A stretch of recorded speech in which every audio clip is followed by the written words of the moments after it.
dipimpin oleh Aisyah. Doa dimulai.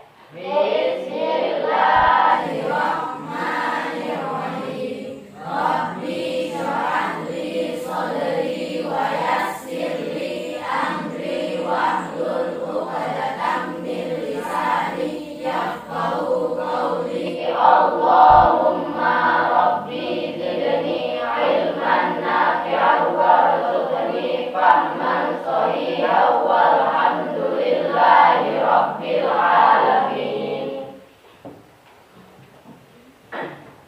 Baik, sebelum kita mulai, saya mau cek dulu kehadirannya. Yang saya sebut namanya angkat tangan, yang tidak ada keterangan tolong diinformasikan ya. Ya, Pak. Noto, Hadir, Pak. Aidil, Hadir, Pak. Endang, Hadir Pak. Chelsea, izin ya. Awal, Alfa. oke. Arham, Alfa. Leni, Hadir Pak. Alini, Hadir Pak. Diva Maharani, Hadir Pak. Novita, Hadir Pak. Nur Fadila, Hadir. Aisyara, Hadir Pak. Devi, Juliana, Hadir Pak. Ozan, Hadir Pak. Amal, Indrawan, Evan, Hadir Pak. Kurniawan, Hadir Pak. Radit, Hadir, Pak. Habib Fadil, Hadir, Pak. Isma Sari, Hadir Pak. Lisna Reski Septiani, Hadir Pak. Fitri, Hadir Pak. Vina, Sandra. Hadir Pak. Oke, baik. Jadi ada beberapa yang sudah hadir ya.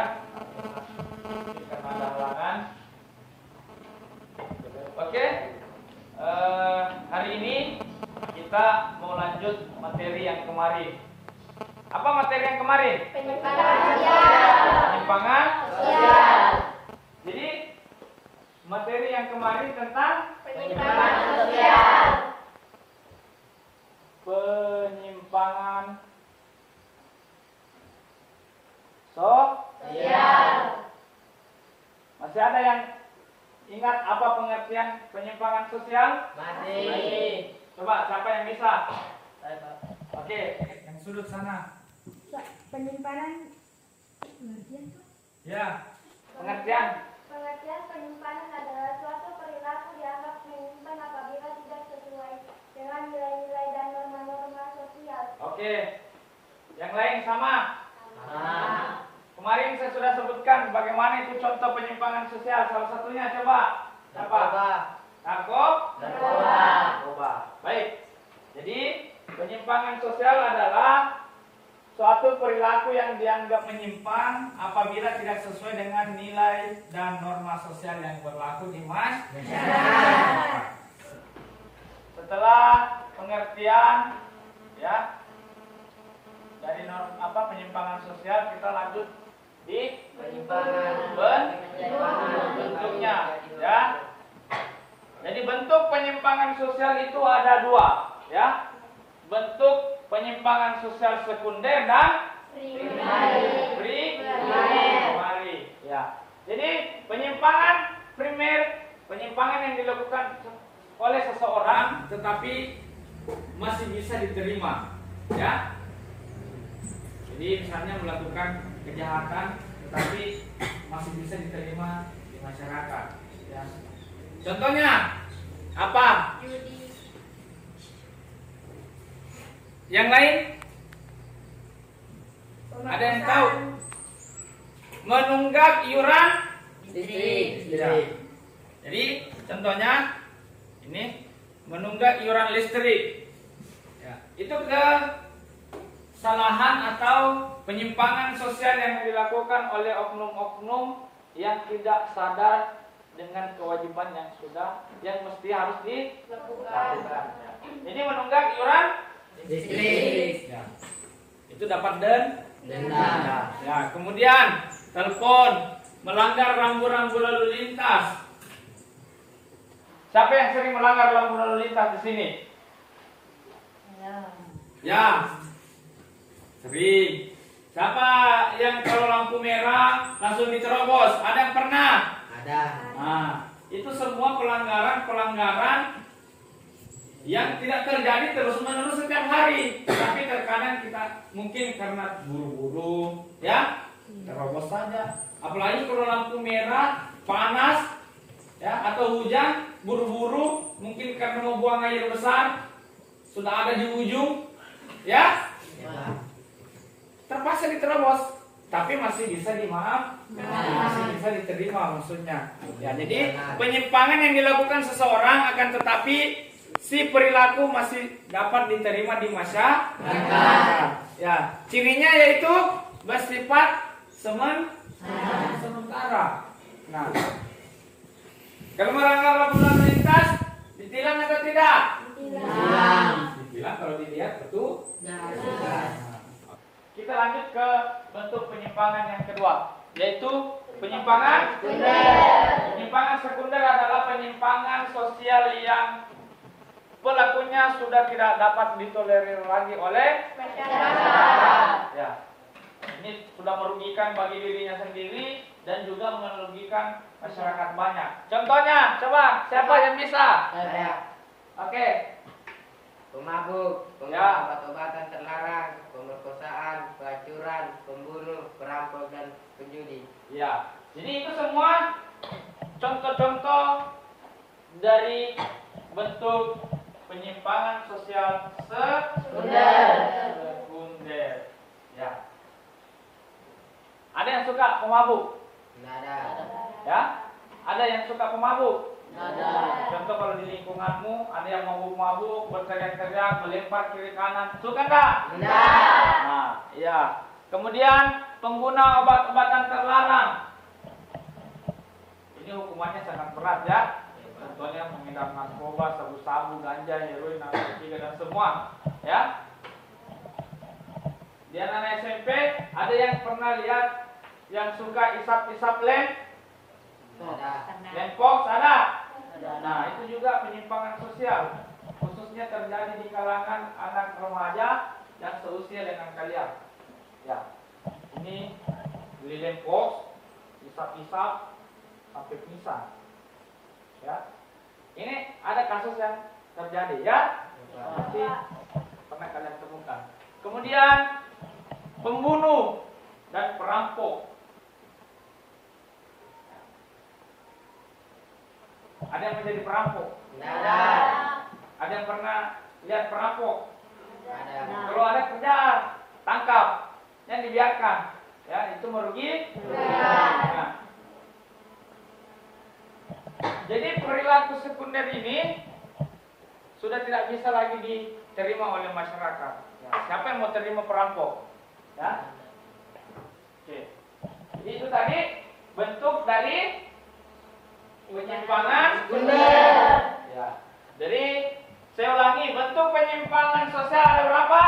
2.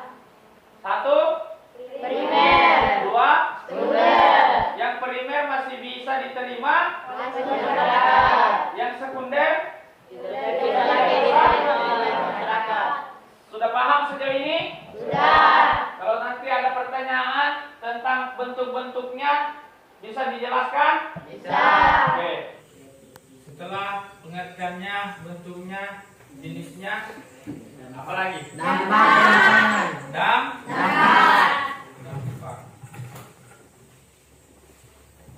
Berarti semalam belajar ya? Belajar. Jadi kalau belajar, kira-kira coba apa yang ada di ingatan kalian tentang dampak-dampak penyimpangan sosial? Coba angkat tangan satu orang. Oke. Dapat menimbulkan korban jiwa. Ya, dapat menimbulkan Korban jiwa. korbannya coba siapa? Ya, oke. Pelanggaran akan dapat sanksi bagi Apa?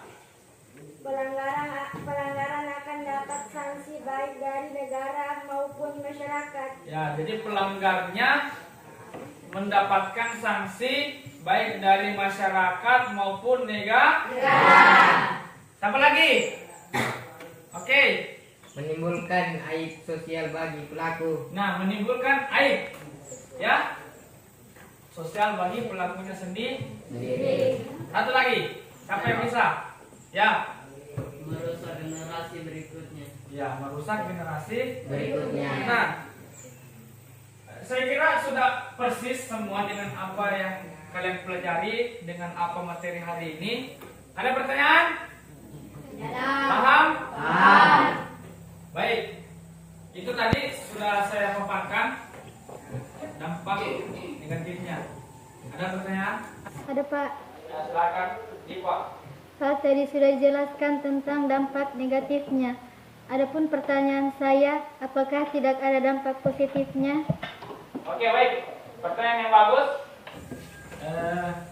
Apakah selain dampak negatif, kira-kira ada nggak dampak positifnya? Saya langsung jawab.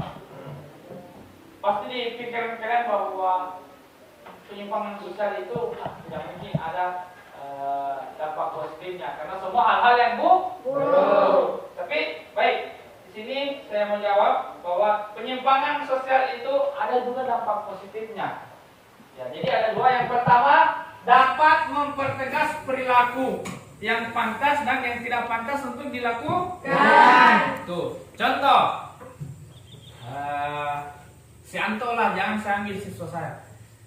Misalnya Anto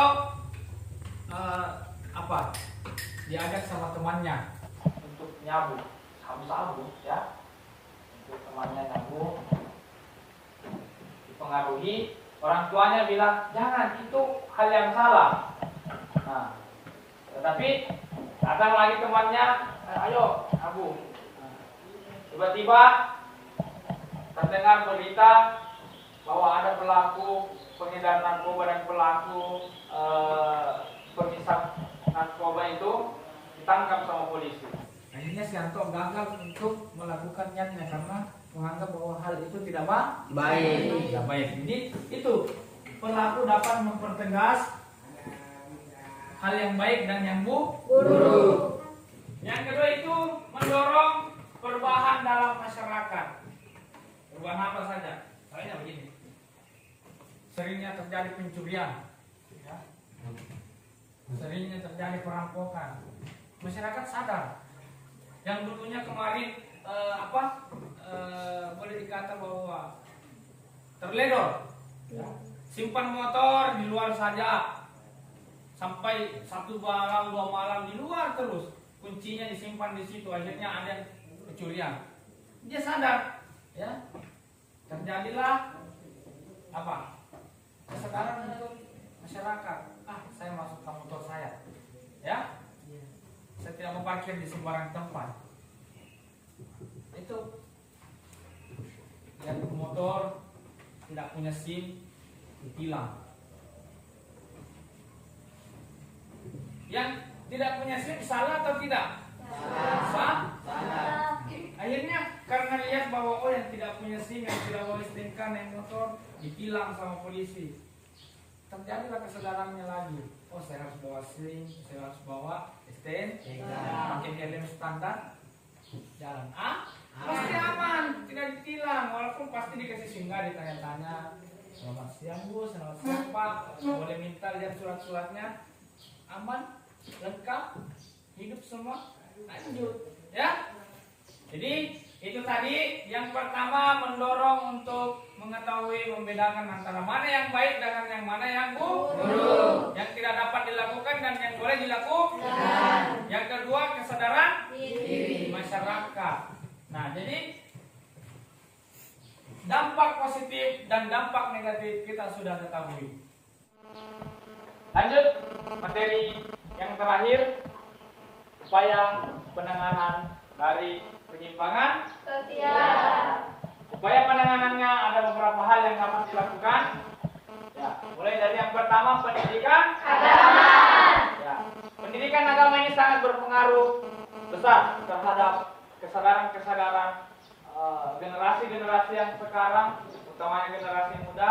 Makanya di madrasah ini kita akan tanamkan terus tentang apa dan bagaimana bentuk-bentuk akhlak yang mulia, ya. Bagaimana bentuk-bentuk perilaku yang harus dilakukan dan yang tidak dilakukan, ya. Jadi kalian yang anak madrasah harus paham betul-betul memberikan contoh bahwa inilah antara hak dan yang batil, yang baik dan buruk. Kemudian pendidikan budi pekerti. Pendidikan budi pekerti. Dalam satu keluarga terdapat orang tua, ayah, ibu, anak. Ya. Budi pekerti harus ditanamkan pada anak. Adik misalnya juga, dek, jangan pergi sama dia, jangan main sama dia, nanti kau ikut-ikut juga nakal ini, ya. Ditanamkan, nah, bangun jam sekian, kerjakan ini dan semuanya. Jangan lakukan hal-hal yang tidak semestinya dilakukan. Contoh teladan, ya. Seperti hal yang saya bilang tadi, bahwa kita harus memberikan contoh, ya. Kalian itu dicap sebagai anak madrasah yang kental dengan agama, yang paham dengan akhirat, ya. Ditanamkan setiap hari dengan mata pelajaran, ada mulai dari akidah, akhlak, fikih, Al-Quran, hadis, secara kebudayaan Islam dan bahasa Arab. Semua kalian pahami. Jadi berikanlah contoh bahwa madrasah hebat, madrasah bisa, ya. Kemudian yang terakhir, apa yang terakhir? Pengawasan. Setelah diberikan contoh teladan, diberikan motivasi, ya, kita harus mengawasi. Jangan sampai kita terledor sedikit, tiba-tiba hilang dari tempat tidurnya, hilang dari rumah. Sebelum saya akhiri, saya simpulkan bahwa yang pertama, pengertian perilaku menyimpang adalah hal-hal yang bertentangan dengan norma. Kemudian bentuknya, ada bentuk perilaku menyimpang yang primer dan sekunder. Ya, jenis perilaku menyimpang menurut sifatnya, ada yang mengakibatkan korban jiwa dan ada yang tidak mengorbankan, ya, korban jiwa. Kemudian dampaknya, ada dampak positif dan dampak negatifnya. Dan yang terakhir, upaya penanganannya. Jadi itu materi hari ini. Saya harapkan untuk kalian tetap mengontrol diri, jangan tergiur dengan keadaan-keadaan yang sekarang, yang semakin hari semakin terjadi perubahan sosial yang sangat miris, ya. Terjadinya pergaulan bebas yang marak, minum-minuman keras di kalangan remaja, judi. Saya harapkan itu semua tidak terjadi pada kalian, karena kalian adalah generasi penerus bangsa yang dapat membentuk suatu negara yang baik, ya. Saya kira saya akhiri, tapi sebelumnya saya kasih tugas, ya. Tugasnya cukup kalian buat laporan, bikin kelompok, ya. Silakan kalian pilih sendiri temannya, ya, sesuai dengan jarak rumahnya masing-masing yang bisa dijangkau. Saya tidak mau pilihkan, jangan sampai ada yang menyesal. Pak Guru, saya di rumahku ini. Nah, silakan kalian bentuk kelompok. Satu kelompok itu terdiri dari 4 sampai 5 orang. Tugasnya membuat laporan tentang bentuk-bentuk dan atau jenis-jenis perilaku menyimpang yang terjadi di lingkungan sekitarnya. Paham? Paham. Kalau sudah paham, saya kira cukup untuk hari ini, dan saya cukupkan dengan ucapan wassalamualaikum warahmatullahi wabarakatuh. Waalaikumsalam warahmatullahi wabarakatuh. Sebelum saya keluar dari kelas, seperti budaya kita di sekolah ini, marilah kita ucapkan hamdalah.